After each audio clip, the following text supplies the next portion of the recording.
Have the brigade commanders pick up the phone and call the Secretary of the Army if he has to. Yes, hello, sir. We just got our in again by the Ukrainians. Maybe we should change how we fight. The U.S. Army got warned 3 times, and it still lost to 10 Ukrainian drone operators in Germany. Feels like I've covered this story before, where Ukrainian drone teams have humiliated NATO troops in simulated exercises. The British learned this lesson, the Estonians learned it, American troops in Gotland learned it so badly the exercise had to stop multiple times just to let the defenders regroup. Between April and May of this year, roughly 3,500 American soldiers from the 3rd Armored Brigade Combat Team, 1st Cavalry Division, went up against a Ukrainian drone unit during an exercise in Germany called Combined Resolve. Confidence is high. I repeat, confidence is high. The Wall Street Journal reported the results on August 12th. Ukrainian operators from the 412th Nemesis Regiment found American armored vehicles so quickly and destroyed them so fast that exercise officials had to bring the vehicles back into the scenario as new units just to keep the training running. This was the U.S. Army, the institution that spent 2 decades pioneering armed drone warfare from the top down, watching Ukraine's battlefield reality arrive in a training exercise for the 3rd documented time and getting outplayed anyways. The warning wasn't new. The lesson somehow still did not land. Why is the Army not communicating amongst itself and passing these lessons learned up the chain? Hey friends, Wes here. I'm going to try not to have this turn into a rant. I am an Army infantry veteran of 101st Airborne Division and an Air Force veteran of the E3 Century AWACS, and bad Russian speaker because mudro izuchat protivnika, and today we're covering Combined Resolve, why this loss matters more than the ones that came before it, and what it actually reveals about the difference between owning drone technology and living inside a war that's been shaped by it for 4 years. The old story is simple and satisfying. Ukraine is good at drones. NATO isn't yet. Embarrassing training footage results. Well, that strategy already ran its course across Baltic exercises and Gotland. If this video repeated that same beat, it would just be diminishing returns on a story you've already heard. But the actual story is sharper than that. America didn't walk into Combined Resolve blind. By April of 2026, the pattern was already fully documented, publicly reported, and specifically flagged by senior officers as something Western forces needed to internalize before their own turn came. The U.S. Army had the warning in writing, in briefings, in prior exercise data. It lost anyways, in a manner nearly identical to the militaries that got warned before it. That's not a story about Ukrainian skill. Everyone already knows Ukrainian drone operators are the best in the world. This is a story about institutional learning and whether an army the size and wealth of the United States military can actually convert a documented lesson into a default behavior before real soldiers' lives depend on it. I'm gonna sound very tough against the U.S. Army. Just know that it comes out of a place of tough love. I want my army to succeed. More importantly, I want to save future soldiers' lives. We seem to be learning these drone lessons in the exercises, but that information is not getting passed to the rest of the army. Why? Let me lay out the exercise because the details matter more than the headline. Combined Resolve is a biannual U.S. Army Europe exercise focused on large-scale ground combat where rotating American forces deploy armored units supported by infantry, helicopters, drones, and other assets against a simulated opposing force. This particular rotation ran from April 9th to May 10th, 2026, and involved approximately 3,500 American troops, most from the 3rd Armored Brigade Combat Team, 1st Cavalry Division, based out of Fort Hood, Texas. Their mission was to attack positions held by a simulated enemy at a training ground, reinforced by Ukrainian troops from the 412th Nemesis Regiment of Ukraine's Unmanned Systems Forces. According to U.S. officials who spoke with the Wall Street Journal, Ukrainian drone operators had little difficulty locating American armor. One participant explained why. The heavy vehicles kicked up dust clouds that Ukrainian reconnaissance drones spotted immediately. Yeah, no shit. Once located, the kill chain ran exactly the way it runs in actual combat in eastern Ukraine. Reconnaissance drones found the targets, bomber drones followed, then FPV drones closed in for what the journal described as strikes that smash into targets in real engagements. In the exercise, a vehicle counted as destroyed the moment a drone hovered above it or approached within a set distance, since live munitions aren't used in these drills. American vehicles were being taken out of the exercise so quickly that the organizers had to reintroduce destroyed units back into the scenario as new vehicles just to keep the training running long enough to be useful. The US brigade wasn't undefended either. They carried standard electronic warfare and counter-drone systems. Those systems didn't prevent the outcome, though. And here's the part that turns this from an isolated bad training day into an institutional pattern, and it's the actual spine of this story. In May of 2025, Ukrainian drone operators defeated a simulated enemy force during Baltic exercises involving British, Estonian, and American troops. Separately, during NATO's Repmus and Dynamic Messenger 2025 exercise, a Ukrainian team acting as the opposing force, OP4, exposed weaknesses in Allied naval capabilities and effectively destroyed an Allied frigate, demonstrating that this pattern wasn't confined to ground forces. In the spring of 2026, Ukrainian operators participating in exercises with Swedish forces on Gotland reportedly inflicted damage severe enough that the exercise had to be paused repeatedly so Swedish and American troops could adjust their positions and tactics. By the time combined resolve began in Germany that same spring, this wasn't an unknown risk.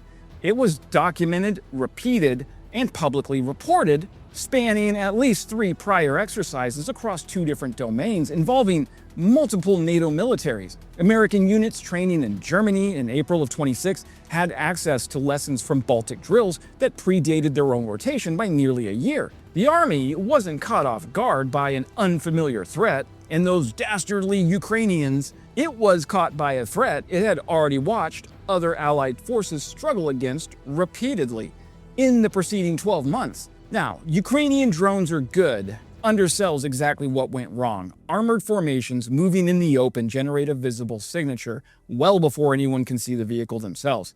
Dust plumes, engine heat, predictable movement patterns along likely routes, these are all detectable well outside visual range by a competent reconnaissance drone operator. Ukraine's entire drone doctrine over 4 years of war has been built around exploiting exactly that signature. Find first, using cheap reconnaissance assets, then hand off to strike drones once the target is confirmed and tracked. The American brigade's dust signature gave Ukrainian reconnaissance operators an easy detection cue. Once located, the kill chain from spotting to strike moved fast enough that the vehicles were being eliminated before American counter-drone systems could meaningfully respond. That is not a hardware failure specifically. The brigade had standard electronic warfare and counter-drone equipment. It's a doctrine and a habit failure, moving in ways that generate detectable signatures in an environment where detection is now functionally equivalent to destruction. Dispersion, camouflage discipline, and movement time to minimize signatures. These are not new concepts that the Army just discovered. They're foundational infantry and armor principles that predate drones entirely, taught in basic training and reinforced constantly because visible formations have always been vulnerable formations. Whether the threat is artillery, air power, or now a $500 quadcopter with a camera, what Ukraine's war has done isn't invent a new principle. It's raised the cost of ignoring an old one to a level that's nearly instantaneous and nearly total. A formation that would have taken artillery fire minutes to correct onto 4 years ago now takes an FPV drone seconds to find and strike. The physics of exposure don't change, but the consequence timeline collapsed. And that's exactly why the fix isn't really a new piece of equipment. It's rebuilding movement habits that heavy armored formations trained for decades under different assumptions about what the sky above them contained, what they have to relearn under pressure rather than by default. And here's where I want to be fair. The American brigade on the ground did improve as the 2-week exercise progressed. Troops adjusted their camouflage, they increased dispersion between vehicles, and they made better use of their electronic warfare equipment as the drills continued. According to the journal's reporting, newer, more mobile American units using more advanced equipment and updated tactics performed significantly better than the initial formations. That's great, they learned their lessons. But later in the exercise, Ukrainian troops switched sides entirely, joining the American unit and helping them learn to employ drones offensively rather than purely defensively. That's really useful learning happening in real time inside the exercise itself. My criticism here isn't that American soldiers are incapable of adapting. Clearly they can, quickly, once forced under realistic pressure. The sharper problem is institutional rather than individual. The Army has now watched the same lesson delivered at least 3 separate times across 2 domains and multiple allied militaries, and it still required direct personal forced contact with Ukrainian operators inside this specific exercise before the adaptation actually happened. Look, I wore the Army uniform. Like I said, this is just tough love. I say I wore the Army uniform at the same time I'm wearing a US Air Force shirt. So what's the problem here? Why isn't this getting communicated throughout the Army? Why are individual units having to learn the same lesson over and over again? Well, the Army already has a process for this. After a major training event, units conduct after-action reviews. They identify what happened, what was supposed to happen, what went wrong, and what worked, and what needs to change. Those observations are then supposed to move up through commanders' staffs, observer, coach, trainers, lessons learned managers, and eventually into the Army Lessons Learned program. From there, the Center for Army Lessons Learned and the broader training and doctrine system are supposed to validate those observations, identify patterns, and push corrective actions into doctrine, into training, into leader education, into equipment decisions, into unit SOPs. That's the theory, and to be fair, it's not a bad theory. The problem is that drone warfare is now moving faster than the Army's institutional digestion system. Ukraine learns because the battlefield grades the test every day. A bad tactic gets people killed. A good tactic gets copied by tonight. The US Army learns through AARs, reports, validation, doctrine updates, training circulars, schoolhouse revisions, and eventually implementation across units that may not see the same problem firsthand for months or years. That process made more sense when lessons moved at the speed of deployment cycles. It looks painfully slow when a Ukrainian FPV unit can change tactics before lunch. So the issue isn't whether the Army can learn at the brigade level. Combined resolve shows that it can. The soldiers adapted once Ukrainian operators put pressure on them. The issue is whether the Army can communicate that lesson horizontally and vertically fast enough that the next brigade doesn't need its own personalized drone humiliation package before it changes behavior. That's the part that worries me, because a lesson that stays inside one brigade isn't really a lesson learned by the Army. It's a scar tissue sample. Useful, painful, and local. The Army only learns when that scar tissue becomes doctrine, training, equipment, and habits across the force. I mean, hell, have the brigade commanders pick up the phone and call the Secretary of the Army if he has to. Yes, hello, sir. We just got our pushed in again by the Ukrainians. Maybe we should change how we fight. So, the specific unit involved, the 3rd Armored Brigade Combat Team out of Fort Hood, came in with standard equipment rather than the Army's newest counter-drone systems, and the journal specifically noted that other more advanced mobile units performed considerably better under similar conditions. That's an important distinction. This wasn't a test of the Army's best available drone countering technology. It was a test of standard equipment against standard habits against an opponent with years of daily combat repetitions. Ukraine's lesson is about the close tactical kill chain.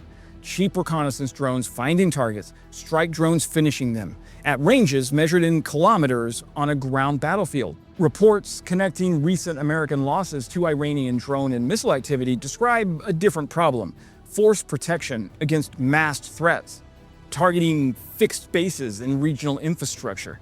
The shared thread, though, is real: expensive American platforms increasingly exposed to cheap airborne threats. But the tactical solutions aren't interchangeable, and treating them as one problem risks producing a fix that solves neither. So here's the actual argument underneath the story, and it's not about equipment at all. The US Army doesn't have a drone problem because it lacks drones. It has spent billions of dollars on unmanned systems, counter-drone technology, and specialized units built specifically around this threat category. The problem, exposed at combined resolve, is a learning velocity problem. Ukraine's battlefield has been generating hard-won tactical lessons at a pace measured in days or weeks for 4 straight years, under conditions no training exercise can fully replicate, because the other side is trying to kill you and adapting constantly in response. America pioneered drone warfare from research labs, defense contractors, and doctrine offices, working top-down from technological capability toward battlefield application. Ukraine built its drone doctrine from the mud up, under fire, with lessons that get validated or discarded within days rather than budget cycles. Combined Resolve didn't reveal that Ukrainian operators are skilled. Everybody already knew that. It revealed that skill built under sustained combat pressure transfers into a training environment faster than doctrine built in a lab transfers out of one, even when that lab has unlimited funding and the battlefield has none. One training exercise, however well documented, doesn't prove the entire US Army is unprepared for drone warfare,